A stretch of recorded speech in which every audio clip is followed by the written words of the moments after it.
الحمد لله نحمده ونستعينه ونستغفره ونؤمن به ونتوكل عليه ونعوذ بالله من شرور أنفسنا ومن سيئات أعمالنا من يهده الله فلا مضل له ومن يضلله فلا هادي له ونشهد أن لا إله إلا الله وحده لا شريك له ونشهد أن سيدنا وسندنا وحبيبنا وطبيب قلوبنا ومولانا محمدا عبده ورسوله صلى الله تعالى عليه وعلى آله وأصحابه وبارك وسلم تسليما كثيرا كثيرا أما بعد فأعوذ بالله من الشيطان الرجيم بسم الله الرحمن الرحيم لقد كان لكم في رسول الله أسوة حسنة لمن كان يرجو الله واليوم الآخر وذكر الله كثيرا عن واثلة بن الأسقع رضي الله تعالى عنه قال سمعت رسول الله صلى الله عليه وسلم يقول إن الله اصطفى كنانة من ولد إسماعيل واصطفى قريشا من كنانة واصطفى من قريش بني هاشم واصطفاني من بني هاشم رواه مسلم أو كما قال عليه الصلاة والسلام إن الله وملائكته يصلون على النبي يا أيها الذين آمنوا صلوا عليه وسلموا تسليما اللهم صل على محمد وعلى آل محمد كما صليت على إبراهيم وعلى آل إبراهيم إنك حميد مجيد اللهم بارك على محمد وعلى آل محمد كما باركت على إبراهيم وعلى آل إبراهيم إنك حميد مجيد আল্লাহ তাআলার অসংখ্য অগণিত শুকরিয়া আদায় করি যে আল্লাহ তাআলা আমাদেরকে পবিত্র মাস রবিউল আউয়াল মাস, যে মাসে আল্লাহ তাআলা পৃথিবীতে মানবতার হেদায়েতের বাণী পৌঁছানোর জন্য বিশ্বনবী মুহাম্মদ রাসূলুল্লাহ সাল্লাল্লাহু আলাইহি ওয়াসাল্লামকে পৃথিবীতে পাঠিয়েছেন। আজকে রবিউল আউয়াল মাসের 7 তারিখ, এই জুমা আল্লাহ তাআলা আমাদেরকে অংশগ্রহণ তৌফিক দান করেছেন, এই জন্য সকলে বলি আলহামদুলিল্লাহ। এই মাস অত্যন্ত গুরুত্বপূর্ণ মাস, যেহেতু রবিউল আউয়াল মাসে আল্লাহ তাআলা পৃথিবীতে রাসূলকে পাঠিয়েছেন। এই জন্য আমাদেরকে এই মাসের মধ্যে রাসূলের জীবনী জন্ম থেকে মৃত্যু পর্যন্ত জানা এবং রাসূল যে 40 বছর বয়সে নবুয়তপ্রাপ্ত হয়েছেন, এরপরে 23 বছর জিন্দেগিতে রাসূল কীভাবে আমল করেছে ব্যক্তিগত জীবনে, পারিবারিক জীবনে, সামাজিক জীবনে, রাষ্ট্রীয় জীবনে, আন্তর্জাতিক জীবনে, এই জন্য এগুলো আমাদেরকে অনুসরণ করে আমল করা। আল্লাহ তাআলা রাসূলকে যে পৃথিবীতে পাঠিয়েছেন, পৃথিবীতে কিয়ামত পর্যন্ত যত বংশ আসবে সকল বংশের চেয়ে আল্লাহ তাআলা রাসূলকে সর্বশ্রেষ্ঠ বংশ কুরাইশ বংশের মধ্যে আল্লাহ তাআলা রাসূলকে পৃথিবীতে পাঠিয়েছে। রাসূল সাল্লাল্লাহু আলাইহি ওয়াসাল্লামের বংশ কিভাবে শুরু হয়েছে? ইব্রাহিম আলাইহিস সালামের ছেলে ইসমাইল সালামের বংশ থেকে আল্লাহ তাআলা রাসূলের বংশ শুরু করেছে। মুহাম্মদ ইবনে আব্দুল্লাহ ইবনে আব্দুল মুত্তালিব ইবনে আব্দে মানাফ ইবনে কুসাই ইবনে কিলাব বিন মুররা বিন কাব বিন লুয়াই বিন গালিব বিন ফিহির বিন মালিক বিন নদর বিন কেনানা বিন খুজাইমা বিন মুদ্রিকা বিন ইলিয়াস বিন মুদর বিন নেজার বিন মাআদ বিন আদনান। এই আদনান পর্যন্ত রাসূল সাল্লাল্লাহু আলাইহি ওয়াসাল্লামের বংশধারা শেষ হয়েছে। এটা রাসূলের বংশধারা। রাসূলের যে দাদা আব্দুল মুত্তালিব, তার আসল নাম ছিল সাইবা আল হামদ। আব্দুল মুত্তালিব দেখতে অনেক খুব সুন্দর ছিলেন, লম্বা, খুব সুন্দর ছিলেন। এমনকি আরবের মধ্যে উনি সবচেয়ে বড় ব্যক্তিত্ব ছিলেন, সমাজের কর্ণধার ছিলেন, বিচার করতেন উনি, এমনকি সবাই ওনাকে মান্য করত। আব্দুল মুত্তালিবের পিতা হলো হাশেম।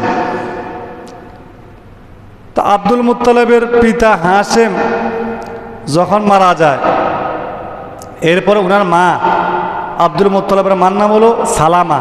কি? সালামা। পিতার নাম হাশেম। তো আব্দুল মুত্তালিবের পিতা হাশেম মারা যাওয়ার পরে সালামা উনাকে নিয়ে মদিনাতে আসেন। মদিনাতে হলো ওনার নানার বাড়ি।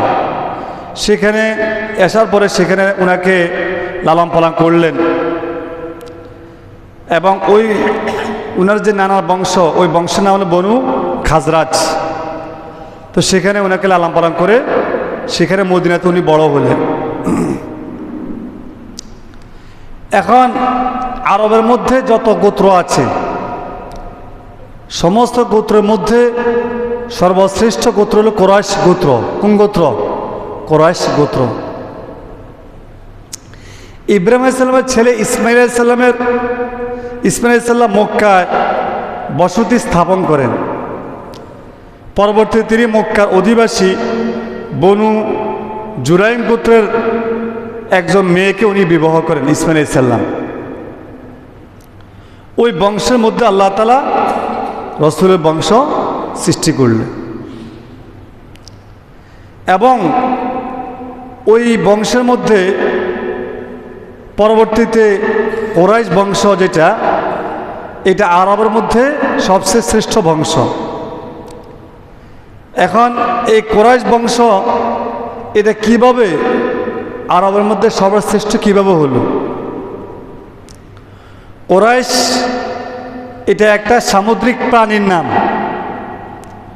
যে প্রাণী হলো খুব শক্তিশালী প্রাণী এবং যে একাই অনেক মাছকে খেয়ে ফেলত, খুব শক্তিশালী প্রাণী।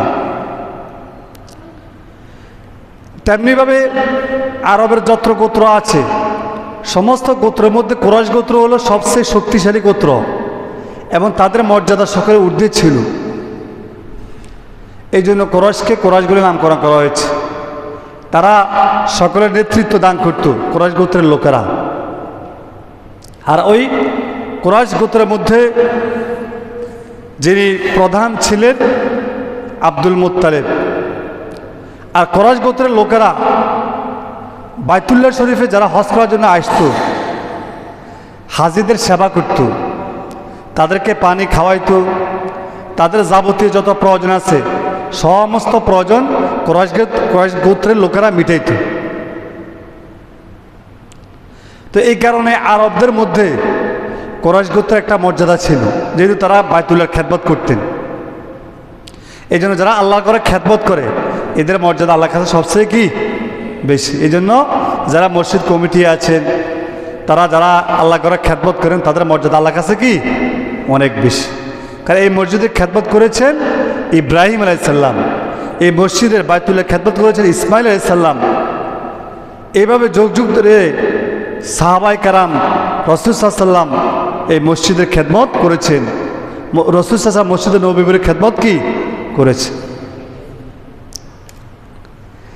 এখন রাসূল সাল্লাল্লাহু আলাইহি ওয়াসাল্লামকে আল্লাহ তাআলা, যেহেতু রাসূল সারা পৃথিবীর মধ্যে সর্বশ্রেষ্ঠ মানব, তার উপরে আর কখনো অতীত ছিল না, ভবিষ্যতে কি হবে না। সমস্ত রসুলদের সরদার বলা সাইয়্যিদুল মুরসালিন, আল্লাহ তাআলা পৃথিবীতে যত নবী রাসূলদেরকে পাঠিয়েছেন সকল নবী রাসূলদের সরদার নেতা কে? মুহাম্মদ রাসূলুল্লাহ সাল্লাল্লাহু আলাইহি সাল্লাম।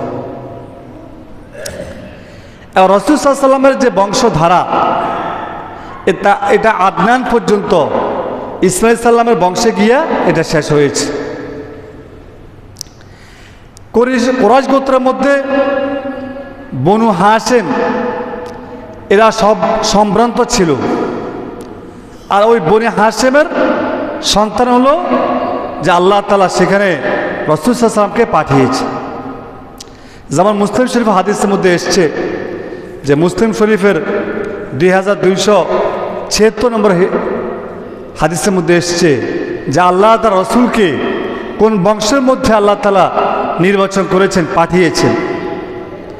আন ওয়াসিলাত ইবনুল আসকাই রাদিয়াল্লাহু তাআলা আনহু ইয়াকুল সামি'তু রাসূলুল্লাহ সাল্লাল্লাহু আলাইহি ওয়াসাল্লাম ইয়াকুল ইন্নাল্লাহা আসতাফা কিনানাম মিন ওয়ালাদি ইসমাঈল।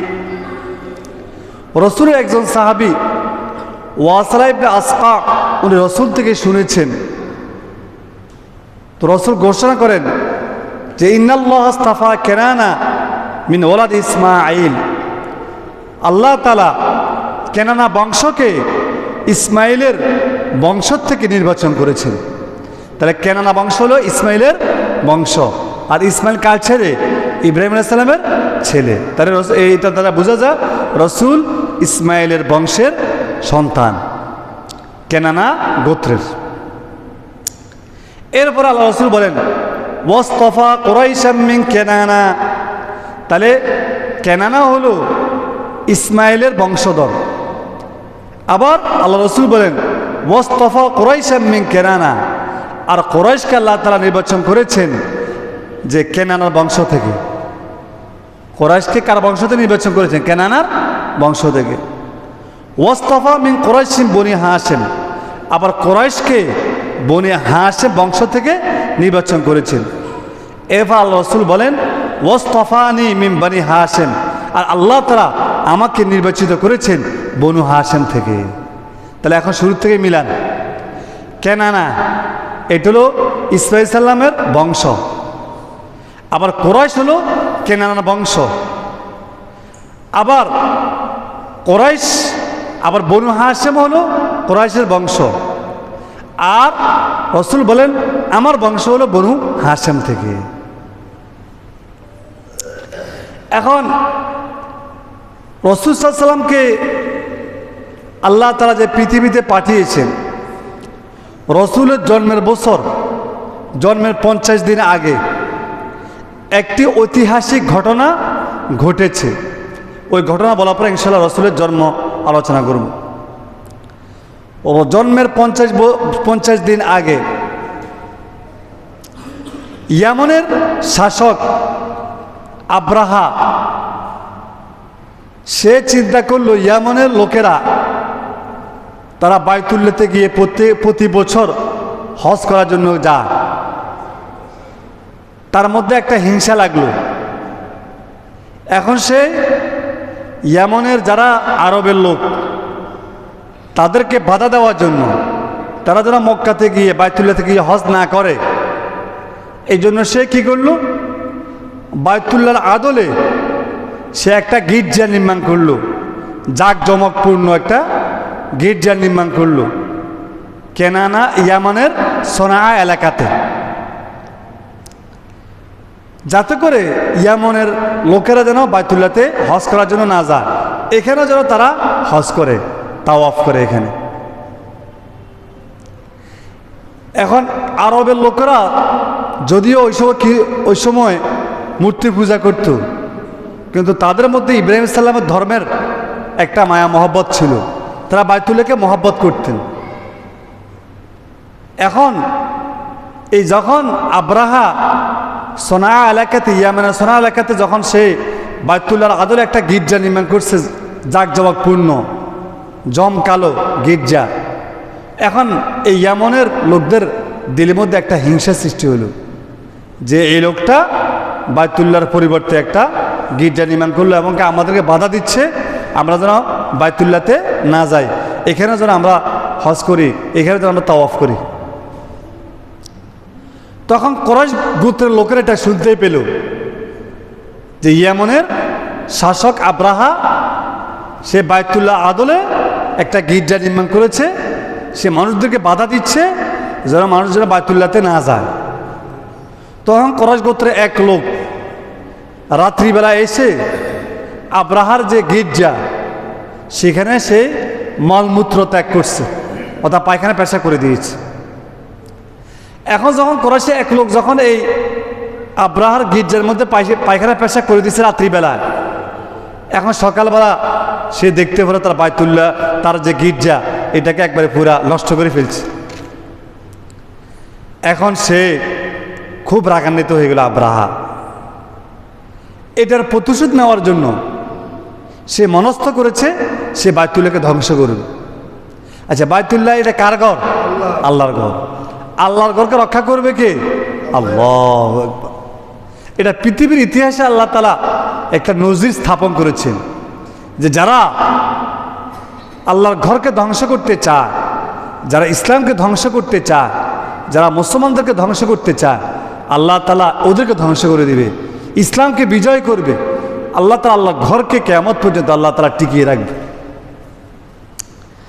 এখন আব্রাহা সে তার বিশাল বাহিনী নিয়ে এবং সে আবিসিনিয়ার বাদশা, যে বাদশা তাকে ইয়ামানের শাসক নির্ধারণ করলেন, নিযুক্ত করলেন, তার কাছে চিঠি লিখলেন যে আমি একটা গির্জা বানিয়েছি যে এখানে যেন ইয়ামানের বাসীরা যেন মক্কাতে না যায়, বাইতুল্লাহতে না যায়, এখানে যেন তারা হজ করে এবং তাওয়াফ করে। এখন কোরাইশে এক লোক এটাকে এইখানের মধ্যে পায়খানা পেশা করে নষ্ট করে ফেলছে, আপনি আমাকে সাহায্য করেন। তখন আবিসিনিয়ার বাদশা সে এরকম তার একটা বিশাল একটা হাতি ছিল, ওই হাতি পাঠাইলেন, আরও সাথে সাথে আরও বড় 8টা হাতি পাঠাইলেন। আব্রাহা বিশাল বাহিনী তৈরি করলেন। এখন বিশাল হাতি সাথে আরও 8টা হাতি নিয়ে সে রওনা করলেন বাইতুল্লাহকে ধ্বংস করুন। তো বাইতুল্লাহ কাছাকাছি গেলে তখন আরবের কিছু লোকেরা তাকে বাধা দিল, তখন তারা পরাজিত হলো। এরপরে আবার তারা আব্রাহার বাহিনীরা একটু সামনে আগাইলো। আগানোর পরে তখন কোরাইশের গোত্রের আরবের যে সমস্ত লোকেরা ছিল তাদের ওট বিভিন্ন সম্পদ তারা বাজেয়াপ্ত করল। সাথে আব্দুল মুত্তালিবের 200 ওটও ছিল। এখন যখন এই আব্রাহা তার বাহিনী নিয়ে যখন একটু কাছাকাছি আসলো, এখনই বাইতুল্লাহতে পুষতে পারে নাই, এক জায়গায় তারা অবস্থান করছে সেখানে। তখন আব্দুল মুত্তালিব আরবদের কিছু নেতাদেরকে নিয়ে আব্রাহার কাছে গিয়েছে যে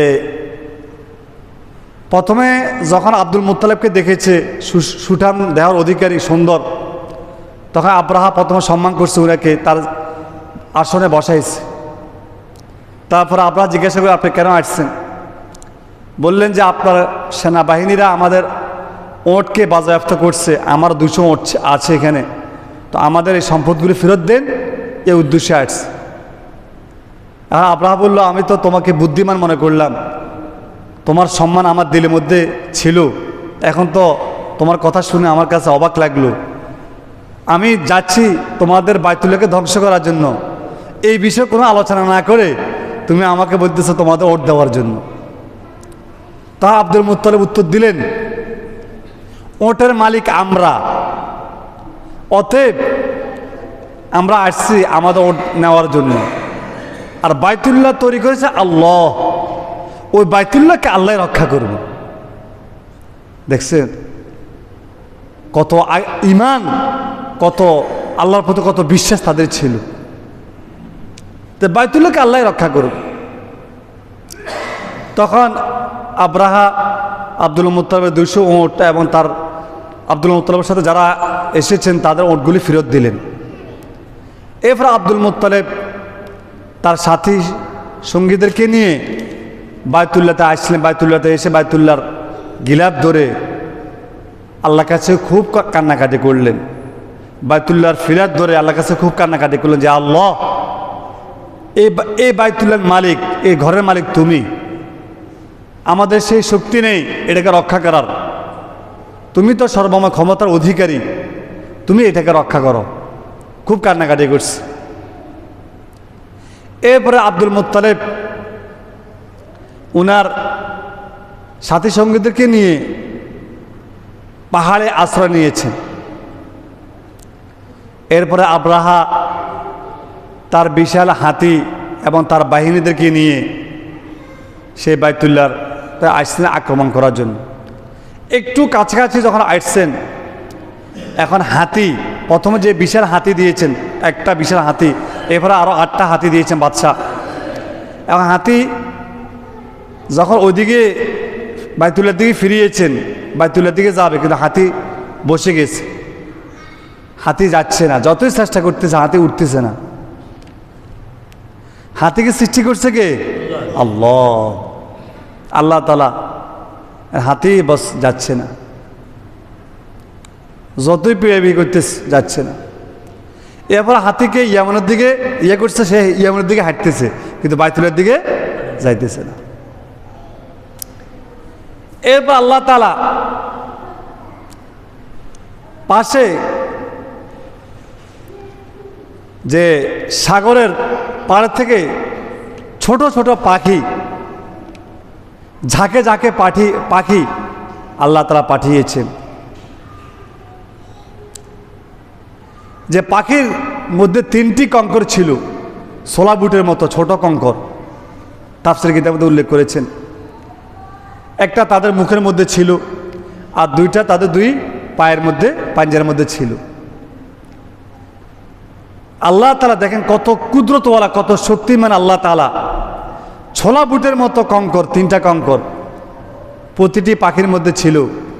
এরা এই আব্রাহার সৈন্যদের উপরে এভাবে ছাড়ছে, যেই জায়গাতে পড়ছে ওই জায়গা ছেদ করে মাটির ভিতরে প্রবেশ করছে। এত শক্তি, এত অ্যাটম বোমা মতো শক্তি এই ছোট কঙ্করের মধ্যে আল্লাহ তাআলা কি দিয়েছে? ছোলা বুটের মতো। সমস্ত বাহিনীদেরকে ধ্বংস করে দিয়েছে। কিছু লোক পলায়ন করছে, এরপরে এরাও ধ্বংস হয়েছে। আব্রাহা সেও আহত হয়েছে, সেও এরকম পলায়ন করছে। এরপরে সে যখন ইয়ামানে আসছে, পথের মধ্যে তার শরীরে জোড়া জোড়া বিষ ধরছে, পচন শুরু হয়ে গেছে। এরপর তাকে কোনো রকম ইয়ামানে আসছে, সেখানে সে মারা গিয়েছে আব্রাহা। তখন আল্লাহ তাআলা সূরাতুল ফিল নাযিল করেছেন, আউযু বিল্লাহি মিনাশ শাইতানির রাজীম, আলাম তারা কাইফা ফাআলা রাব্বুকা বিআসহাবিল ফিল। হে নবী, আপনি কি লক্ষ্য করেননি?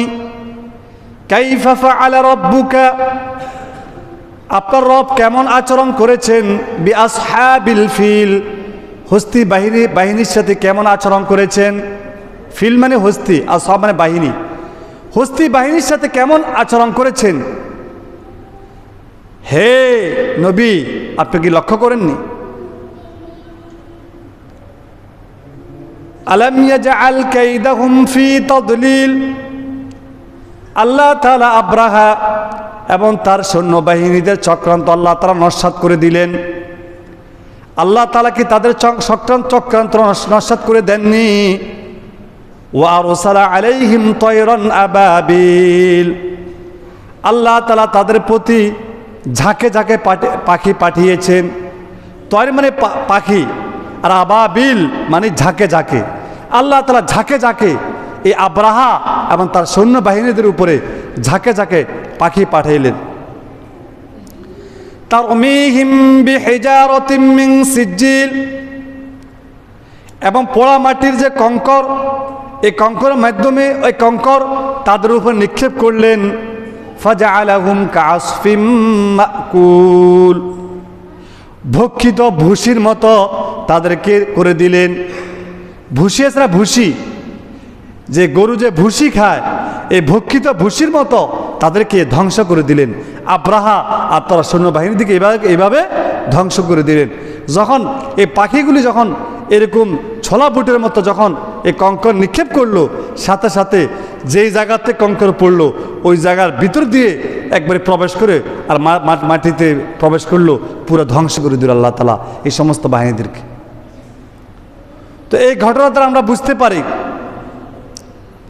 যে আল্লাহ তাআলা পৃথিবীতে এই আব্রাহার একটা ঘটনা আল্লাহ তাআলা প্রকাশ করে সারা পৃথিবী কিয়ামত পর্যন্ত যত মানুষ পৃথিবীতে আসবে সকলকে আল্লাহ তাআলা শিক্ষা দিয়েছেন যে তোমরা কখনো আল্লাহ তাআলার শক্তির সামনে, আল্লাহ তাআলার ক্ষমতার সামনে কখনো তোমরা যে আল্লাহ তাআলার শক্তিকে পরাজিত করতে পারবে না।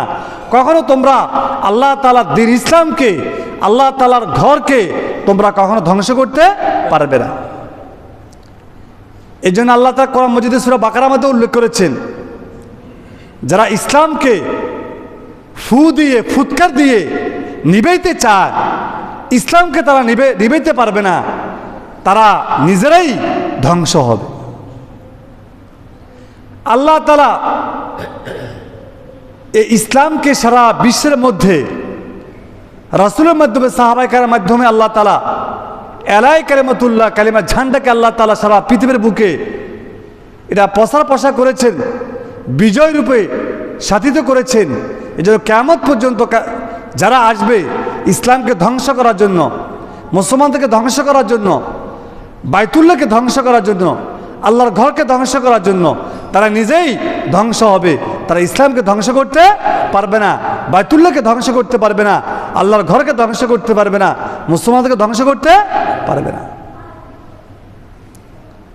এই জন্য মুসলমানদের কাজ হলো তারা ইমানের বলে বলিয়ান হওয়া, তারা তাদের ইমানকে তারা এরকম শক্তিশালী করা এবং কাফের মুশরিকদের সামনে, যারা ইসলামের শত্রু, তাদের সামনে যেন কখনো মাথা নত না করে। একমাত্র মুসলমানরা মাথা নত করবে আল্লাহর সামনে। কার সামনে? আল্লাহর সামনে, আল্লাহর শক্তির সামনে তারা মাথা নত করবে। ইন্নাল্লাহ আলা কুল্লি শাইইন কাদির, নিশ্চয় আল্লাহ তাআলা সর্বময় ক্ষমতার অধিকারী, যে আল্লাহর উপরে কারো কোনো ক্ষমতা নাই। আল্লাহ হলেন সব কিছুর মালিক। কিয়ামতের ময়দানে যখন আল্লাহ তাআলা কিয়ামতের ময়দানে যখন সবাইকে প্রশ্ন করবেন যে আইনাল মুলকু, আজকে রাজত্ব কার? কার রাজত্ব আজকে? কেউ ভয়ে উত্তর দিতে পারবে না। তখন আল্লাহ তাআলা নিজেই উত্তর দিবেন, লিল্লাহিল ওয়াহিদুল কাহ্হার, একমাত্র আজকে রাজত্ব হলো একমাত্র কার? আল্লাহ। এই জন্য আজকে আমরা মুসলমানরা আমাদের দিনের মধ্যে একত্ববাদ আল্লাহ তাআলার যে বিশ্বাস, ওই বিশ্বাস পরিপূর্ণভাবে আজকে আমাদের মধ্যে নেই। এই জন্য আজকে আমরা মুসলমানরা মার খাচ্ছি। দেখেন আফগানিস্তানের মুজাহিদরা 20 বছর পর্যন্ত তারা সুপার পাওয়ার আমেরিকার নেটো বাহিনীর সামনে তারা মাথা নত করে নাই। 20 বছর পর্যন্ত যুদ্ধ করেছে। এবার আল্লাহ তাদেরকে বিজয় দান করেছে, যে পরাশক্তি যে আমেরিকার নেটো বাহিনী, তারা নিজেরা তাদের কাছে আত্মসমর্পণ করে তারা চলে গিয়েছে। তো এটা দ্বারা আল্লাহ তাআলা এই কথাই বুঝাতে চায় যে হে মুসলমান, তোমরা ওরা বীরের জাতি, সাহাবায়ে উত্তরসূরি, যে সাহাবাদেরকে আমি বদর যুদ্ধে তাদেরকে বিজয় দিয়েছি, হুনাইন যুদ্ধে বিজয় দিয়েছি, তাদেরকে আমি যুদ্ধের মধ্যে বিজয় দিয়েছি। তারা ইসলামকে মদিনার থেকে তারা সারা বিশ্বের মধ্যে ইসলামকে তারা এরকম প্রচার প্রসার করেছে। তোমরা যদি সাহাবায়ে কেরামের মতো তোমাদের ঈমানকে বলিষ্ঠ করতে পারো, তাহলে আমি সারা পৃথিবীর মধ্যে তোমাদেরকে আমি যে রাজা বাদশাহ বানাবো, সারা পৃথিবীর কর্তৃত্ব তোমাদের হাতে আমি দান করব। কিন্তু আজকে আমরা সাহাবায়ে কেরামের মতো ঈমান আজকে আমাদের মধ্যে নেই। আজকে আমরা যে কাফের মুশরিকদের, পরাশক্তিদের, তাদের শক্তিকে আমরা ভয় পাচ্ছি। মুসলমান কখনো দুনিয়াবী যে সমস্ত অ্যাটম বোমা, এগুলো তারা কখনো ভয় করে না। তারা একমাত্র ভয় করে আল্লাহ তাআলার শক্তিকে, আল্লাহ তাআলাকে তারা ভয় করে। মুসলমান যদি তারা আল্লাহর বিধান রসুলের আদর্শকে মেনে যদি তারা তাদের জীবনকে পরিচালনা করে, সমস্ত মুসলমান যদি একত্রিত হয়, তো কখনো কাফের মুশরিকরা মুসলমানদের প্রতি কখনো চোখ রাঙিয়ে কথা বলার সেই সাহস তারা পাবে না। কিন্তু আজকে আমরা মুসলমানরা আজকে আমরা তাদেরকে ভয় করতেছি, তাদের অ্যাটম বোমাকে আমরা ভয় করতেছি। দেখেন বর্তমানে ইরান, যদিও তাদের মধ্যে কিছু আকীদাগত সমস্যা আছে তাদের মধ্যে, কিন্তু তারা দেখেন আজকে তাদের সামনে তারা মাথা নত করে নাই, আমেরিকার সামনে তারা মাথা নত করে নাই, বরং এখন আমেরিকা চাচ্ছে এদের থেকে পলায়ন করার জন্য। এই জন্য মুসলমানরা যদি তারা সকল মুসলিমরা যদি একত্রিত হয়ে যায়, আল্লাহ তাআলা মুসলমান রাষ্ট্রগুলোর মধ্যে আল্লাহ তাআলা অনেক নিয়ামত দিয়েছেন। আরব বিশ্বের মধ্যে তাকান আপনি, তাদেরকে আল্লাহ তেলের খনি দিয়েছেন, স্বর্ণের খনি দিয়েছেন, বিভিন্ন খনিজ সম্পদ তাদেরকে দিয়েছেন। কিন্তু আজকে দেখা যায় তেল উঠানোর জন্য তাদের মেশিন ব্যবহার করে, তারা 3 গুণ নিয়ে যায়, এদেরকে 1 গুণ দেয়, হওয়ার সাথে সাথে টাকা সবগুলো দেয় না। মুসলমানরা এত বোকা, সব কিছু আল্লাহ তাআলা মুসলমানদেরকে দিয়েছেন। কিন্তু আজকে মুসলমান যদি আজকে আরবের যারা বড় বড় যারা কর্তৃত্বশীল, তারা কিন্তু আজকে যে এই সমস্ত ইহুদি খ্রিস্টানদের কাছে মাথা নত করছে। এই জন্য আজকে মুসলমানরা অধপতনের মধ্যে আছে। আজকে সারা বিশ্বের সমস্ত আরব কান্ট্রির মুসলিম শাসকগুলি এবং সারা বিশ্বের সমস্ত মুসলিম শাসকগুলি যে একত্রিত হতো, তাহলে আজকে মুসলমানরা সারা বিশ্বকে তারা শাসন করতে পারত। মুসলমানরা তো 800 বছর পর্যন্ত তারা স্পেনকে তারা শাসন করেছেন, কিন্তু আজকে মুসলমানরা তাদের ঐতিহ্যকে তারা হারিয়ে ফেলেছেন। এই জন্য আজকে মুসলমানরা তারা কাফের মুশরিকদের সামনে তারা নির্যাতিত, নিপীড়িত। এই জন্য আমাদেরকে সব সময় ঈমানের বলে বলীন হইতে হবে, আল্লাহর কাছে দোয়া করতে হবে যে আল্লাহ আমাদেরকে পৃথিবীতে মুসলমান হিসেবে পাঠিয়েছেন, তোমার দ্বীনকে সারা বিশ্বের মধ্যে প্রচার প্রসার করার জন্য। আল্লাহ তাআলা আমাদেরকে সেভাবে তৌফিক দান করো, এবং ঈমানের উপরে, আমলের উপরে, ইসলামের উপরে যেন আমরা মৃত্যু পর্যন্ত অটল থাকতে পারি। এটাকে আরবিতে ইস্তেকামাত বলা হয়, যে অটল থাকা। কোরআন শরীফ সূরা হুদের 1 আয়াতের মধ্যে আছে, আল্লাহ তাআলা রাসূলকে আদেশ করেছেন, ফাস্তাকিম কামা উমিরতা, হে নবী আপনাকে যে বিষয় আদেশ করা হয়েছে আদিষ্ট বিষয়ের উপর আপনি অটল থাকুন। আল্লাহ রাসূল বলেন, শাইয়াবাতনি হুদা, সূরা হুদের এই আয়াত আমাকে বৃদ্ধ বানিয়ে ফেলেছে।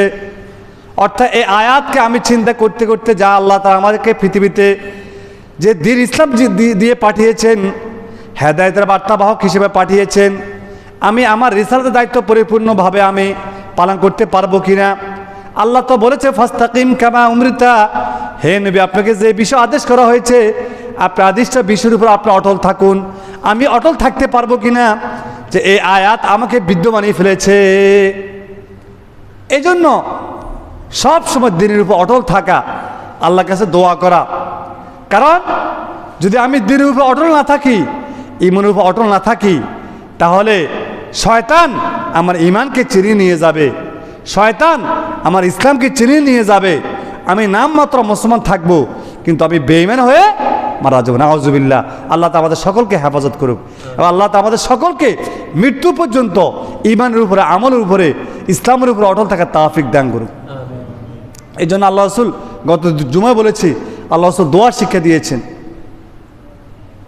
সাব্বিত কলবি আলা দীনিক, আল্লাহুম্মা ইয়া মুকাল্লিবাল কুলুব সাব্বিত কলবি আলা দীনিক, আল্লাহুম্মা ইয়া মুসাররিফাল কুলুব সররিফ কুলুবানা আলা তাআতিক।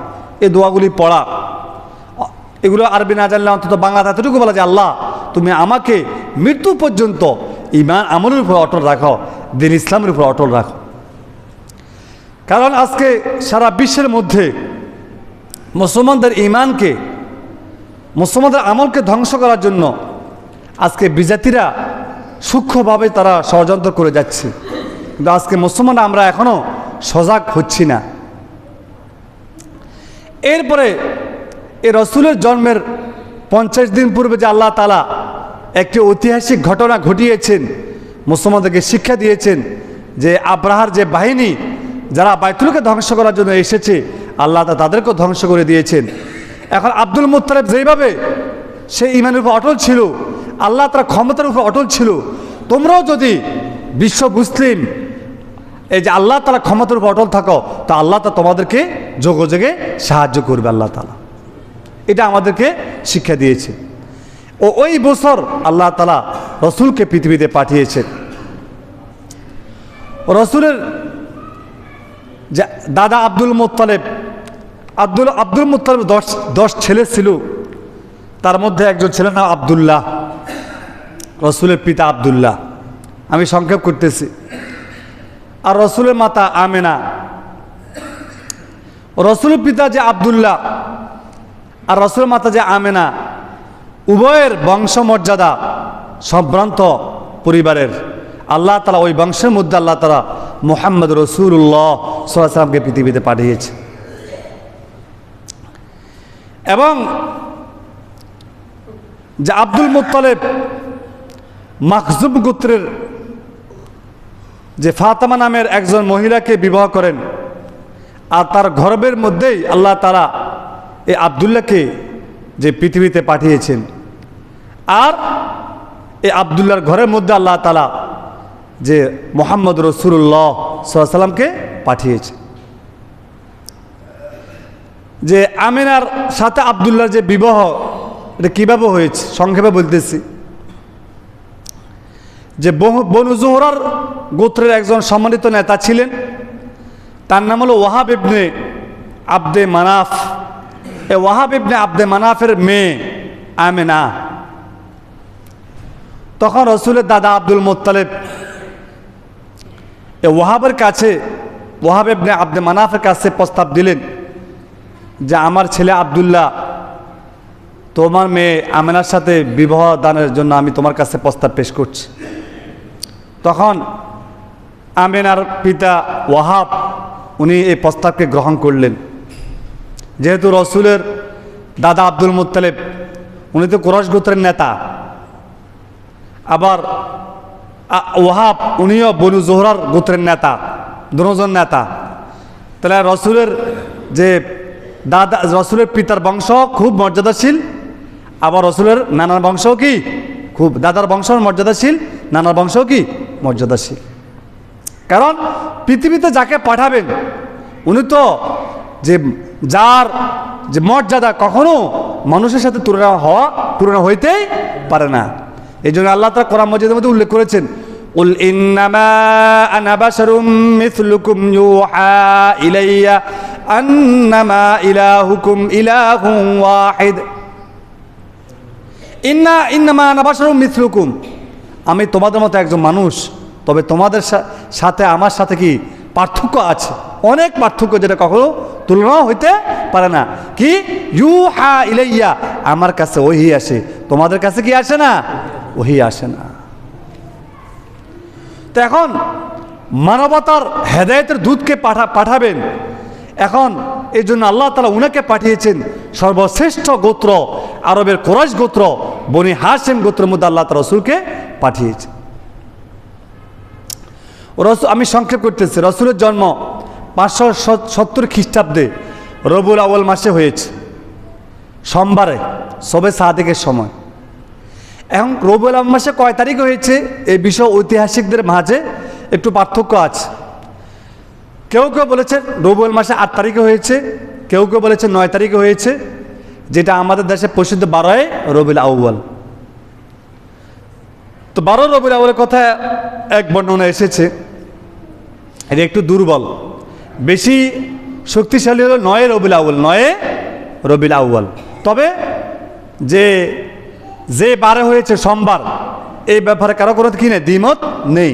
সোমবারে উনি রসুল জন্মগ্রহণ, অর্থাৎ সোজা হিসাব রবিউল আউয়াল মাসে 8 তারিখ হইতে পারে, 9 তারিখে হইতে পারে, 12 তারিখে হইতে পারে, তবে সোমবারে এটা ঠিক নির্ধারিত দিন।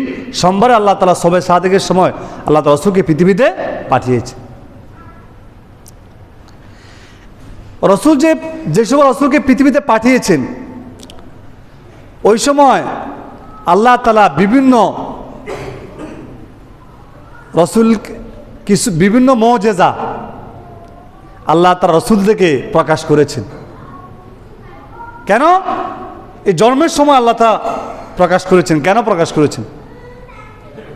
যাতে করে মানুষকে দেখায় যে এমন লোককে পৃথিবীতে পাঠাচ্ছি যিনি স্বাভাবিক কোনো লোক না। তো হাদিসের মধ্যে আল্লাহ রাসূল উল্লেখ করেছেন, উনার মাতা আমেনা বলেন, আমি যখন আমার ছেলে মুহাম্মদকে যখন আমি গর্ভধারণ করি, গর্ভ অবস্থায় মা বোনরা যেরকম কষ্ট পায় আমি কখনো কি কষ্ট পাই নাই। কত কষ্ট পায় তো দূর, কত কষ্ট অনুভবও করি নাই, কষ্ট অনুভবও কি করি নাই। এটা রাসূলের মুআজিজা। দেখেন, কখনো কষ্ট অনুভব করে নাই। উনারা আম্মা আমেনা নিজেই বলতেছেন যে আমি কখনো মুহাম্মদকে যখন আমি পেটে ধারণ করি, গর্ভে ধারণ করি, কখনো আমি কষ্ট অনুভব করি নাই। অন্য অন্য নারীরা যেরকম কষ্ট অনুভব করে আমি কখনো কষ্ট অনুভব করি নাই। এমনকি রাসূল যখন পৃথিবীতে যখন জন্মগ্রহণ করেন, ভূমিষ্ঠ হন, তখন এরকম সেজদা অবস্থায় এরকম পায়ের উপরে ভর দিয়ে রাসূল জন্মগ্রহণ করেছে। জন্মগ্রহণ করার পর রাসূল আকাশের দিকে তাকালেন। আকাশের দিকে তাকায় একত্ববাদ সম্পর্কে রাসূল বিভিন্ন দোয়া পড়লেন, শুকরিয়া আদায় করলেন, সুবহানাল্লাহ। অথচ ছোট বাচ্চা। এবার রাসূল খতনা করা অবস্থায় পৃথিবীতে এসেছে। এরপরে যখন রাসূল পৃথিবীতে এসেছেন তখন আরো বিভিন্ন ঘটনা প্রকাশ পেয়েছে। পারস্য সম্রাটের যে রাজপ্রাসাদ, রাসূল যখন শবে সাদেকের সময় সোমবারে যখন ভূমিষ্ঠ হয়, পারস্য সম্রাটের রাজপ্রাসাদ ভূমিকম্প আরম্ভ হয়েছে। তখন পারস্য সম্রাটের বিশাল রাজপ্রাসাদ, এই রাজপ্রাসাদের মধ্যে 14টি বিশাল বিশাল গম্বুজ ছিল, ওই গম্বুজগুলো ধসে পড়ে গেল। সুবহানাল্লাহ। এটা আল্লাহ তাআলা পৃথিবীবাসীকে এই কথাই ঘোষণা করেছেন যে তোমাদের সামনে এমন একজন ব্যক্তিত্ব আসতেছে যিনি সবার ঊর্ধ্বে এবং যিনি সাইয়্যিদুল মুরসালিন, সমস্ত নবীদের নেতা। এমনকি এই পারস্যবাসী অগ্নি পূজা করত, আগুনের পূজা করত। তাদের বিশাল একটা আগুনের কুণ্ডলী ছিল, কুণ্ডলী 1000 বছর পর্যন্ত ওই আগুনের কুণ্ডলী আগুন জ্বলত, তারা আগুনের পূজা করত। রাসূল যখন জন্মগ্রহণ করেছেন, যেটা 1000 বছর পর্যন্ত প্রজ্বলিত যে আগুনের কুণ্ডলী, সেটার সাথে সাথে নিভে গিয়েছে। সুবহানাল্লাহ।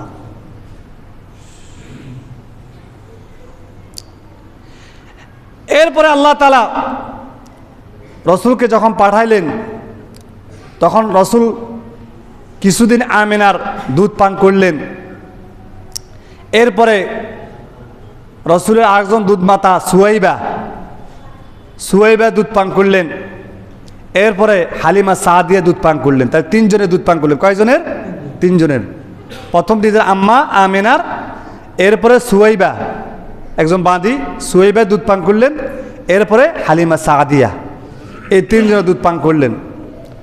এখানে বিভিন্ন ঘটনা আছে, ইনশাল্লাহ বাকি বিস্তারিত ঘটনা আমি আগামী জুমাতে ইনশাল্লাহ আলোচনা করব।